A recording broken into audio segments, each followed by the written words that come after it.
And now, the Hall of Fantasy. Welcome to the Hall of Fantasy. Welcome to the series of radio dramas dedicated to the supernatural, the unusual, and the unknown. Come with me, my friends. We shall descend to the world of the unknown and forbidden, down to the depths where the veil of time is lifted, and the supernatural reigns as king. Come with me and listen to the tale of the Castle of Lavoca.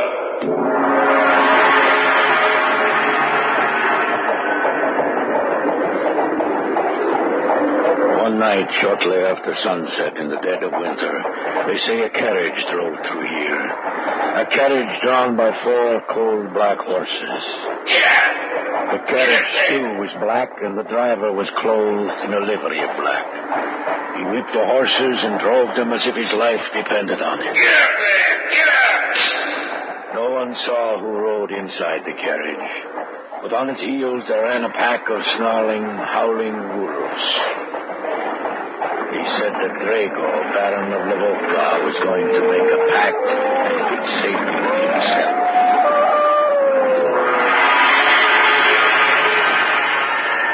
In just a moment, the Hall of Fantasy will present the Castle of Lavoca. And now for tonight's story, an original radio drama by Richard Thorne entitled The Castle of Lavoca.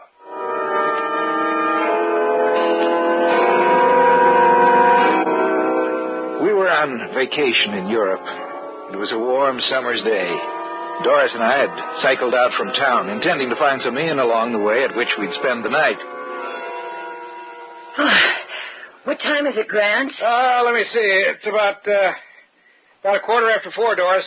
I think we better find some place to stay before it gets too late. Well, according to the map, there should be a little town about a mile away from here. Grant? Yes, dear? Look, over there. Where? Right over there.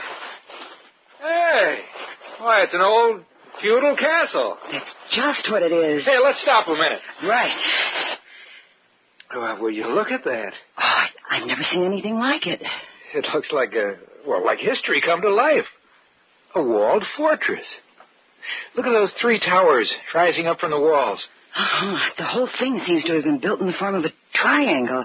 There only seems to be 3 sides to it. Well, from what I can see from here, it looks to be in pretty good condition. I wonder how old it is. Hey, Dor, I've got an idea. It's too late tonight, but why don't we find the inn and then tomorrow morning see if we can't go through that place? That sounds pretty good. As a matter of fact, I wouldn't mind spending a day or 2 around here. It's beautiful country. Well, I say we do it. What about you? Oh, you twisted my arm. Grant? Yes, dear? Maybe we shouldn't. Shouldn't what? Shouldn't go through that place. Well, why not? I don't know. It's just that suddenly I felt cold inside. You're just remembering a lot of stories about old castles and ghosts. There's nothing to worry about, Dor. The man who probably built that castle and all his descendants are only memories now. And memories can't hurt you.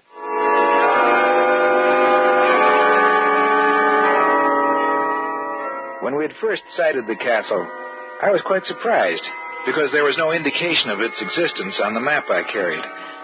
And what Doris had felt, I had felt also. When I first looked upon it, I felt, as she had said, cold inside. What it was, I didn't know.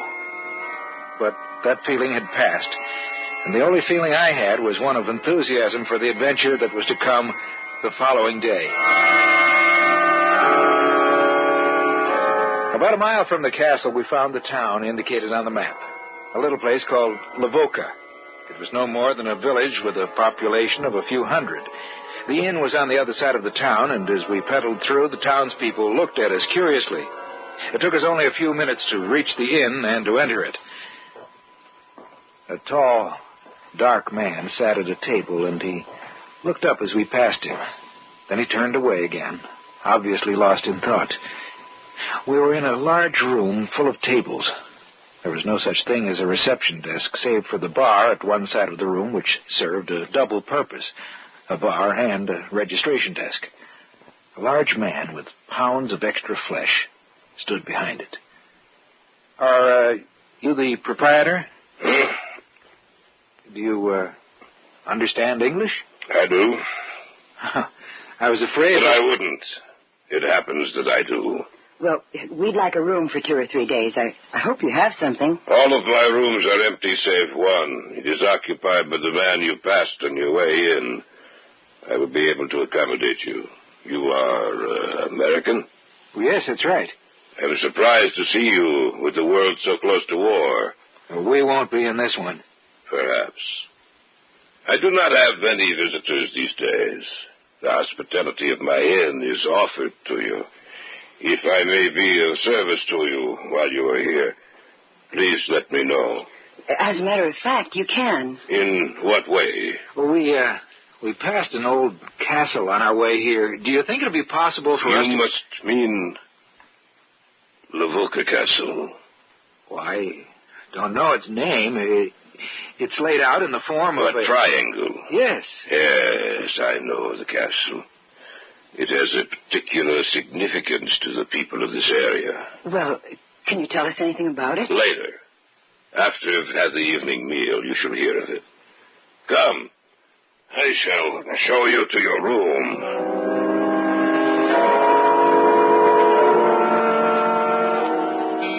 As he led us upstairs to our room, we passed again the man who sat alone at the table. He was staring at us and made no attempt to hide the fact. As we went up the stairs to the second floor, I wondered why the innkeeper had seemed so afraid when I mentioned the castle. I had no time for further speculation, however, at least for the next hour. Our time was spent in cleaning up, and Doris kept talking of other things. Well, I'm ready to go back downstairs, Grant. What about you? Hey, look at the sunset, Doris. Oh, it's a beautiful sight, Grant. Grant? Yes? Look where I'm pointing to. Isn't that Lavoca Castle? Yes, it is. It stands out so in the sunset that it seems to be on fire. Grant, did you watch the innkeeper's face when you asked him about the castle? He seemed surprised. I wouldn't call it that. I'd call it frightened. Perhaps you're right. And perhaps we should forget about seeing that castle tomorrow. Perhaps we should start back. We'll see. You know, Dora, you make it seem so serious.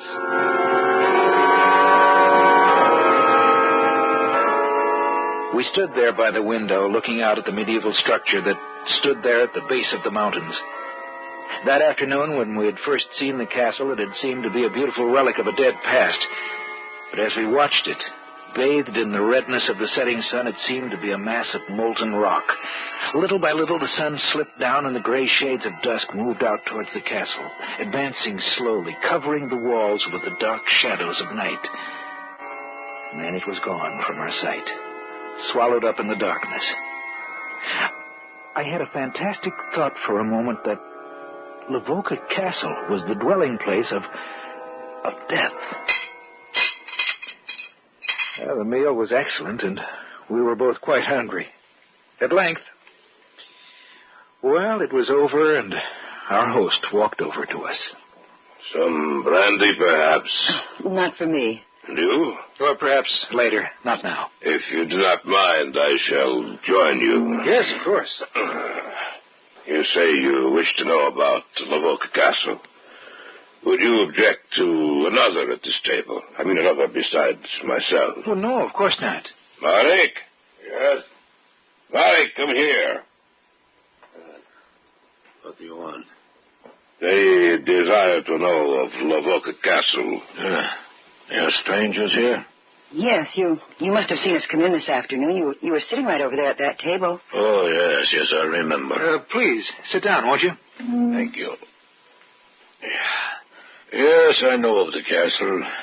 Perhaps more than anyone. Well, we'd like to learn some of its history. I will tell you the story. Then we shall see whether you are still interested in Lavoca Castle. The castle was built centuries ago, sometime in the late 1600s. It was built by Drago, the first and only Baron of Lavoca, a man renowned for his cruelty and his prowess in the arts of war. War was his life, the only life he knew. And he lived for the feel of a strong blade in his hand. He lived for one purpose: to kill. It is said that the only thing Drago feared was death. He dealt with it almost every day of his life, yet he feared it. He feared the day that he would die. It is said that he made a pact with Satan himself so that he would not die. This is the legend. One night, shortly after sunset, in the dead of winter, they say a carriage drove through here. A carriage drawn by 4 coal-black horses. Get out there! Get out! The carriage, too, was black, and the driver was clothed in a livery of black. He whipped the horses and drove them as if his life depended on it. Get out there! Get out! No one saw who rode inside the carriage, but on its heels there ran a pack of snarling, howling wolves. Those who saw what happened that night were frightened almost to death. The carriage drove straight to the gate of Lavoca Castle. And the huge drawbridge was lowered to admit its entrance. The carriage rumbled across it, but the pack of black wolves stayed outside. They stayed outside, and the sound of their howling voices drifted back to this town, and the people were afraid. People looked up towards the castle, and they said it was bathed in an eerie luminescence. The visitor to the castle was there for the better part of 3 hours. And then the drawbridge was lowered again, and the carriage rumbled out. It seemed to be going even faster. And the driver whipped and drove the horses. Till their mouths were white with foam and their eyes wide with fear. The carriage rushed through the center of the town, and the people were so afraid they turned their eyes away, lest by looking upon it they should die.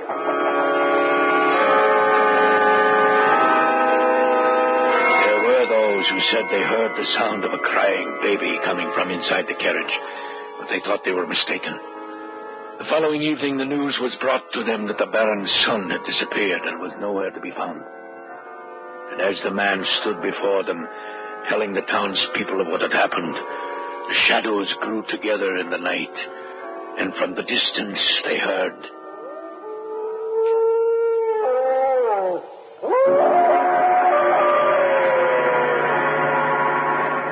You are listening to the tale of the Castle of Lavoca on tonight's journey down the corridors of the Hall of Fantasy. We'll return to our story in just a moment.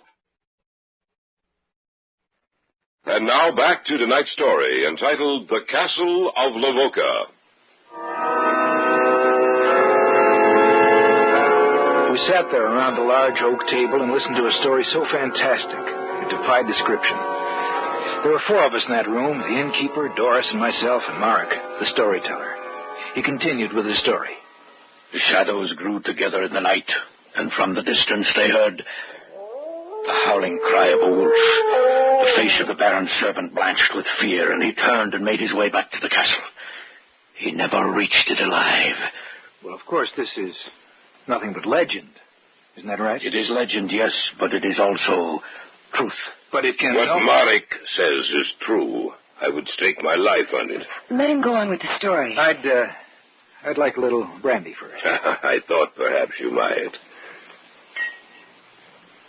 For you? Thank you, no.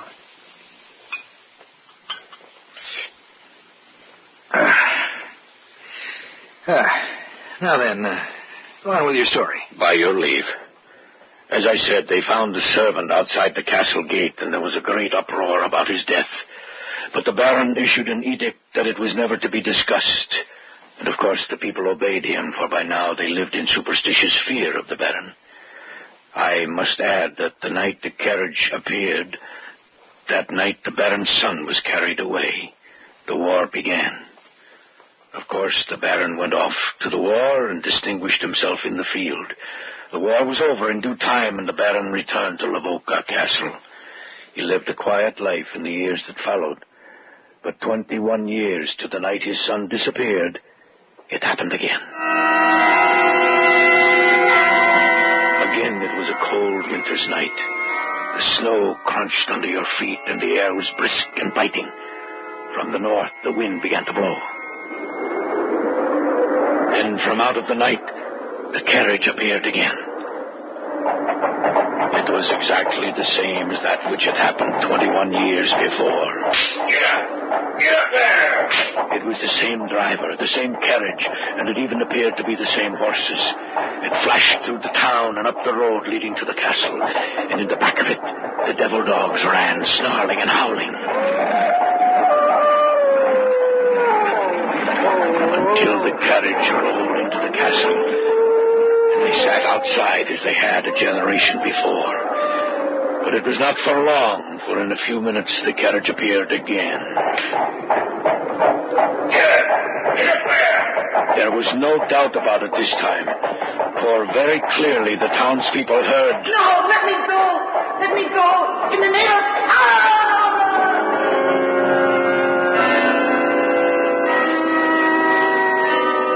And in another moment the carriage was gone. The following day, the townspeople learned that the Baron's wife had disappeared. They knew who had come to claim her. That night, war broke out in Romania, and the Baron hastened to join the conflict. If I understand you correctly, both times the carriage appeared, war broke out? That is correct. What happened then? Just as he had done before, the Baron distinguished himself in the war and returned to Lavoca Castle. By this time, the Baron was almost 60. Peace reigned for a period of 40 years, and sometime during that time, the Baron disappeared. He died? I say he disappeared. Well, when did he die? There are no records of his ever dying. They say he lies at rest in one of the catacombs beneath the castle, waiting. Waiting? Waiting for what? Waiting for the war. The war? The black carriage has appeared each time war begins, no matter where it happens. And in each war there has been a report of a man who calls himself Baron Lavoca, fighting in the battles. That's fantastic. Call it what you will, but when the last war began, the carriage appeared and drove straight up to the castle. I was but a boy then, and I saw it with my own eyes. The night before that, we heard the wolves. Each time the carriage appears, the wolves appear the night before to warn us of its coming, to let us know we should guard ourselves. Now that you have heard the story, do you still wish to visit Lavoca Castle? No. Yes. I don't care what you say. I can't bring myself to believe your story. I think it's nothing but superstitious nonsense. But, Grant... I'm sorry, darling. But I want to visit that castle. If you want, you can remain here. No, I'll go with you. What about you, Mark? Will you show us the way? Enter the castle with us? You say that in such a way that if I were to refuse, I would appear to be a coward. I shall go with you, American. Tomorrow afternoon will be all right with you? Yes. Let us have a drink to your trip. That's a good idea. Will you join us, madame? Yes, I will. All right, then. To your trip tomorrow. To Lavoca Castle. To Lavoca Castle. We went upstairs to our room shortly after that. The story Mark had told had been quite long, and the hour was late. We went to bed, yet neither of us could sleep. Grant. Yes, dear? Don't you think we should go home soon? Why? Well, how long have we been over here? Since the middle of May. Well, this is August 30th. I've seen enough of Europe. I want to go home. I think 3.5 months is enough time to spend... Well, all right, Dora. When we get back to Murat's, we'll make arrangements to go home. Good. About tomorrow... What's that? What? I heard an animal outside. Oh, that was just a dog, Dora. Go to sleep. All right. Good night. Good night.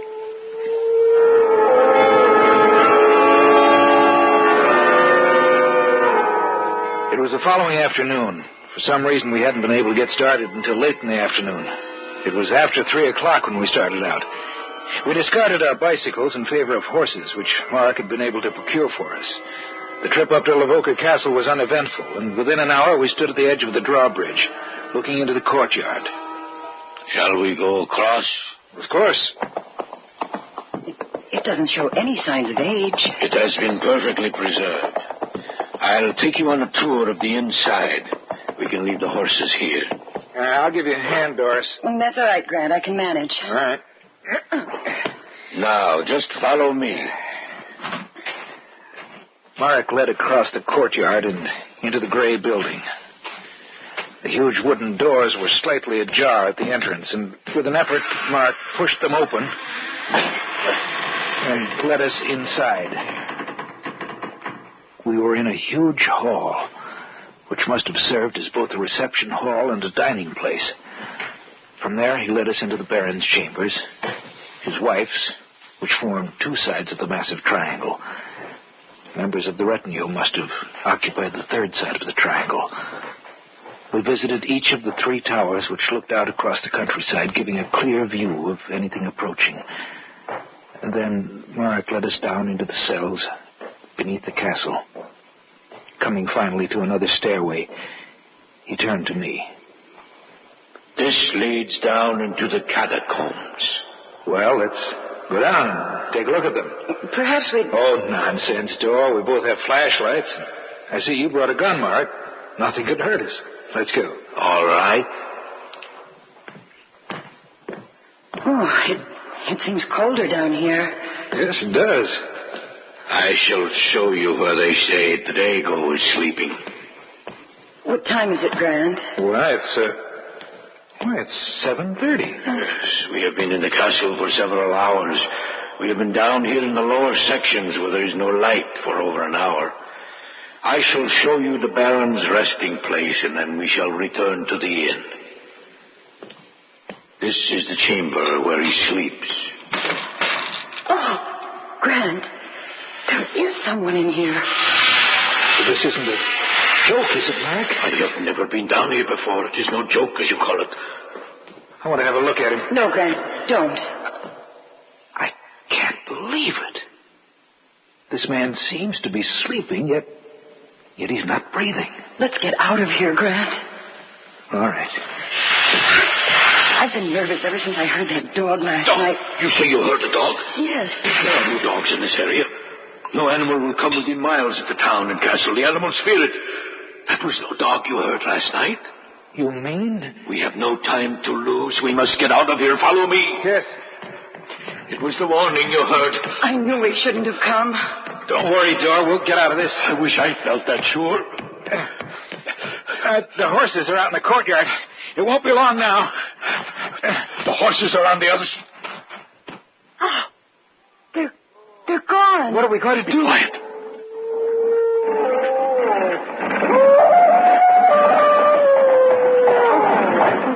Get back over here in the shadow. Yes. Perhaps he will not see us. Grant, the drive... Be quiet. What's that noise? I don't know. The driver's pointing to the doorway. Oh. Grant. It's the Baron. Baron Lavoca.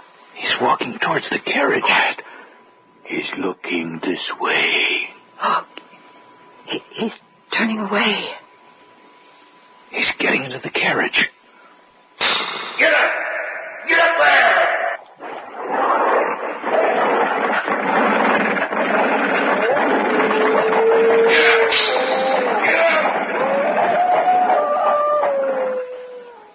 Before our eyes, the carriage wheeled around the courtyard and then thundered across the drawbridge and out into the night, followed by the snarling wolves. We found our horses later and went back to town.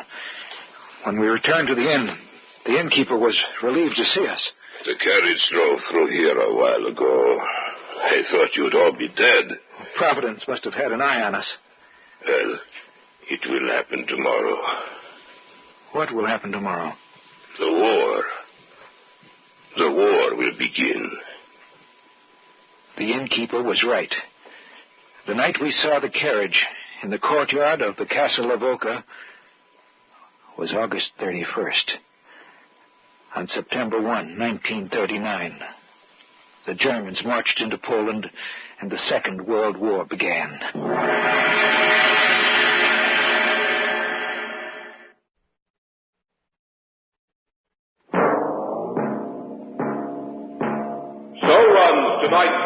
the unusual, the terrifying, the unknown. Join us again when next we journey down the corridors of the Hall of Fantasy to hear another strange tale of the supernatural. All characters and events portrayed in these programs are fictional, and any similarity to actual events or persons, living or dead, is purely coincidental.